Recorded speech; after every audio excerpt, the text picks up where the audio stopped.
Пятьдесят устали? А нет, нет.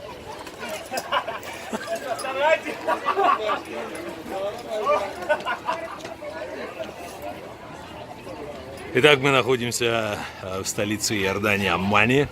И здесь в год один раз местные черкесы, в состав которых входят и абхазы, абазины, естественно, узбеки тоже, они проводят